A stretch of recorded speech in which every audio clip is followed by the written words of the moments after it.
جی السلام علیکم، مصور علی بلوچ حاضر ہوں اپنے پروگرام ساری زبانیں ہماری زبانیں کے ساتھ۔ ناظرین، آئیڈیا تھا یہ ہمارے سی او شہزاد بٹ صاحب کا۔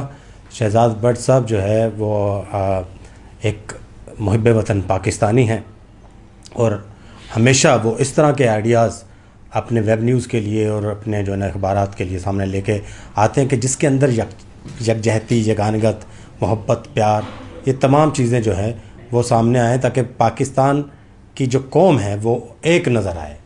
یعنی وہ ہمارا ایک میسیج ہے، ہمارے پلیٹ فارم سے ایک میسیج آئے کہ ہم سب ایک ہیں۔ ساری جو زبانیں ہیں وہ میٹھی زبانیں ہیں، وہ ساری زبانیں ہماری زبانیں ہیں۔ اگر ہم اردو سپیکنگ ہیں تو ہم سندھی میں بات کیوں نہیں کر سکتے، بلوچی میں کیوں نہیں کر سکتے، پنجابی میں کیوں نہیں کر سکتے؟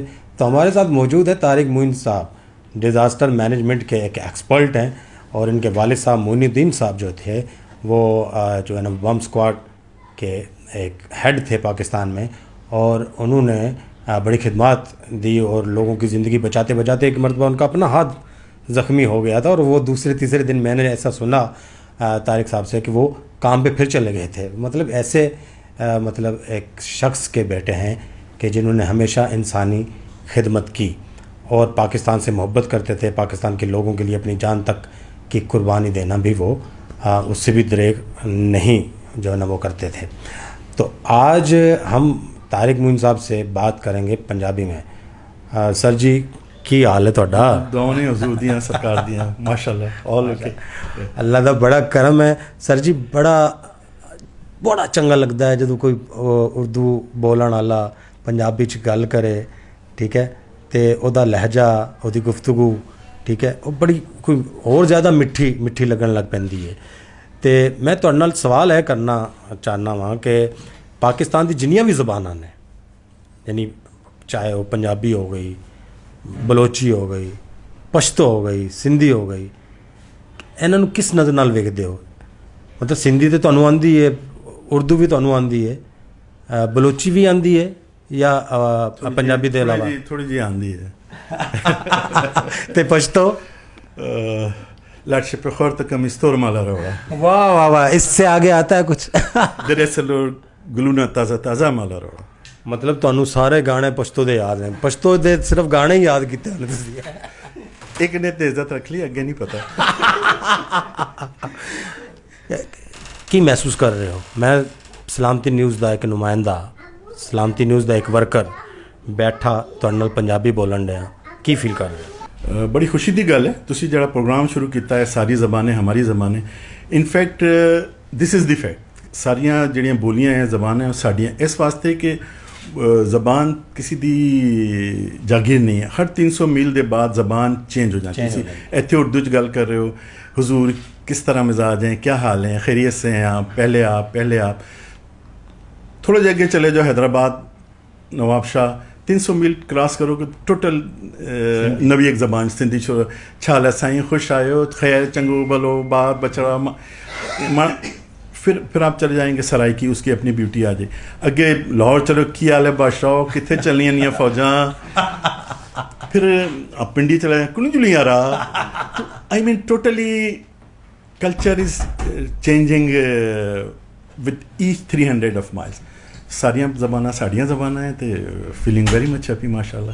مختلف جگہ تے جاندے ہو، تانوں ڈیمونسٹریشن دینی پیندی ہے، کتے اس حوالے نال بھی تسی ضروری نہیں سمجھیا کہ میں ساری جڑی زباناں نے پاکستان دیاں، ساری جڑی ماں بولی زباناں نے انہاں چ میں گل کرنا شروع کر دیاں تے میں سمجھن شروع کر دیاں تے میں اپنی گل سمجھا سکاں، عام بندیاں تک میں اپنی گل پہنچا سکاں۔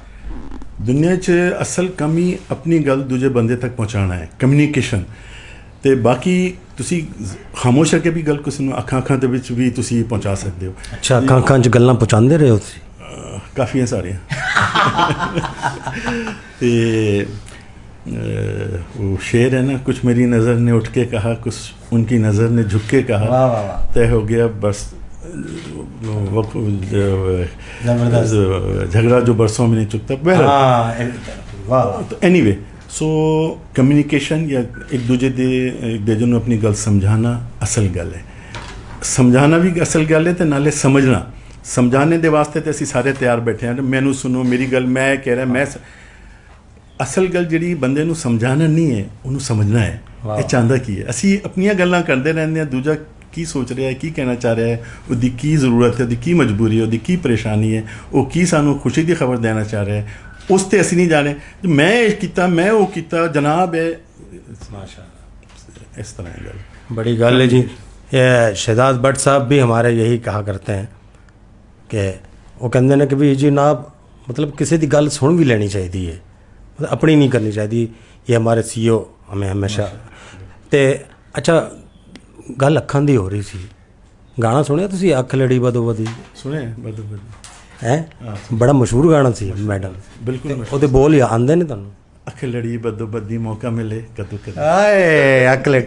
ਅੱਛਾ ਮੈਂ ਸੁਣਿਆ ਤੁਸੀਂ ਗਾਉਂਦਾ ਬੜੇ ਅੱਛੇ ਹੋ, ਕੋਈ ਪੰਜਾਬੀ ਦਾ ਕੋਈ ਗਾਣਾ ਹੀ ਸੁਣਾ ਦੇ ਥੋੜਾ ਜਿਹਾ। मेरा ख्याल है ये सारे तो मुश्किल सवाल है, तो नेक्स्ट सवाल ते आ जाए। नहीं थोड़ा जिहा गुनगुना ਦਿਓ ਨਾ। नहीं गुनगुना सकता मैं, कहने मैं सुनने वाले बंदे हैं, सुनाने वाले। ਵਾਹ ਵਾਹ ਵਾਹ, ਤੁਸੀਂ ਗੱਲ ਹੀ ਖਤਮ ਕਰਤੀ ਜੀ। ਤੁਸੀਂ ਸੁਣਵਾਈਏ ਹੋ, ਹੈ ਸੁਣਾ ਨਹੀਂ ਸਕਦੇ ਜੀ। ਅੱਛਾ ਤੁਸੀਂ ਮੈਨੂੰ ਇਹ ਦੱਸੋ ਕਿ ਮਾਂ ਬੋਲੀ ਜਿਹੜੀ ਹੈ ਉਹਦੀ ਕਿੰਨੀ ਅਹਿਮੀਅਤ ਹੈ? बहुत अहमियत है माँ बोली दी। तो जी माँ बोली है या मदर टंग है या मादरी जबान है, वो पहली बंदे दी मतलब कम्युनिकेशन होंदी जी माँ नाल होंदी है। तो माँ की बोली जी है वही बंदा बोलता होंदा है, माँ नू समझ नहीं सकता लेकिन बोलता होंदा है, ये गल है। तो माँ बोली की बड़ी अहमियत है, लेकिन उस बोली की अहमियत इन्नी है कि मैं उस इलाके पैदा होया, उस माँ के घर पैदा होया। किसी होर माँ के घर किसी होर इलाके में पैदा होंदा तो हो सकता है मैं हंगेरियन बोली बोल रहा होंदा या कोई होर स्पैनिश बोली बोल रहा होंदा, लेकिन माँ बोली की अहमियत है। लेकिन माँ बोली नाल बंदे नू प्यार होंदा है, मुहब्बत होंदी। तुसी किधरे भी चले जाओ इंग्लिश बोल बोल के तुसी थक जाओगे, लेकिन उत्थे कोई अपना पाकिस्तानी बंदा मिल जाए तो छप्पी मार के उहदे नाल आपस दीयां गल्लां अपनी जबान च करोगे। तो दूजी गल है माँ बोली की अहमियत इन्नी ज़्यादा है, नोट जिहड़ा बंदा गिणदा है ना वो अपनी बोली च माँ बोली च गिणदा है। वाह वाह वाह वाह, बड़ी है बड़ी पते की गल की है जी एंड ते। अच्छा मैं इसलिए सवाल किया है, दुनिया च जड़ी ना वो हुण यह गल बड़ी मशहूर होंदी जा रही है कि जी एजुकेशन है वो माँ बोली दे विच अगर दिती जाए तो वो ज़्यादा इफेक्टिव होंदी है। क्या तुसी एग्री करते हो? 100% में इतफाक करना इस गल नाल। तुसी वेखो चाइना तरक्की कर रहा है, उन्होंने अपनी ज़बान है, वो माशाल्लाह उत्थे में गया, उत्थे कोई फेसबुक या व्हाट्सएप का तस्वुर ही कोई नहीं, कोई चला ही नहीं सकता, फिर इजाज़त नहीं है। तो मैं तो सोचा जिथे फेसबुक नहीं है, जिथे व्हाट्सएप नहीं है, किस तरह जिंदा है दुनिया तो किस तरह पता लगेगा। लेकिन वो साढ़े कोलों तो काफ़ी आ गए हैं। तो इस वास्ते कि उन्होंने एजुकेशन माँ बोली दे। असी मर गए अंग्रेज़ी बोल बोल के, तो अंग्रेज़ी सीख साढ़ा तो मुँह ही चिब्बा हो जाता अंग्रेज़ी बोल, गल वही है ना। बिल्कुल। अच्छा पंजाबी ਜਦੋਂ ਬੋਲਦੇ ਹੋ ਜਾਂ ਸੁਣਦੇ ਹੋ, मतलब जिस तरह तुसी पंजाबी बोल रहे हो लगता है कि कोई बड़ा कोई करीबी दोस्त है जिन्हें तुहानू ये पंजाबी सिखाई है, या तुसी बोलते रहे हो ਉਹਦੇ ਨਾਲ, या फिल्मां वेख वेख के ਜਿਹੜੇ ना तुसी पंजाबी सीखी है? ज़रा गल तो खोलो ज़रा सा। फिल्मां कोई नहीं वेखियां, लेकिन दोस्त मेरे जड़े ने जेड़े पंजाबी माशाल्लाह काफ़ी ने। लेकिन एक गल खास है कि मैं दोस्तों नाल मैनू हिजाब आंदा है उन्होंने सिंधी नाल, मैं सिंधी च गल नहीं कर सकता, तो पंजाबी नाल पंजाबी।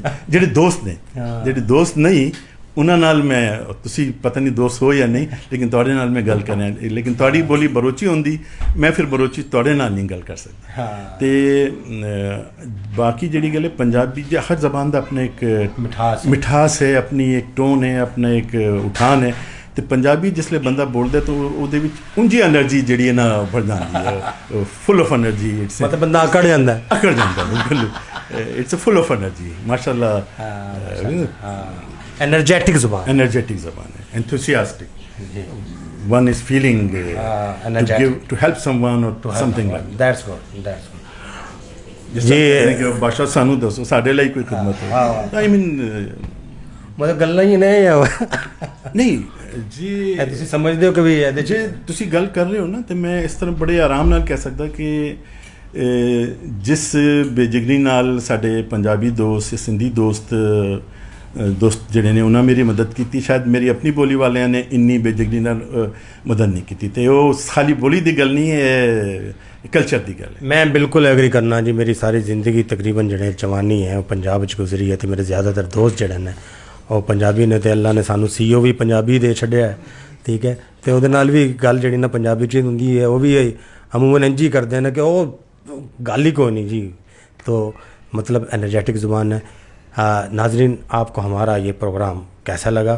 میں نے تھوڑا سا جو ہے وہ ان کے پروفیشن سے ہٹ کے بات کی ہے اور اپنے پروگرام کے متعلق بات کی ہے. اگر آپ کو جو ہے نا وہ اچھا لگے تو اپنا فیڈ بیک ضرور دیجیے گا. سر بڑیاں مہربانیاں تہاڈیاں سر. جناب خوش رہو, ہمیشہ خوش رہو, جیوندے رہو. جیندے رہو سر. اللہ حافظ.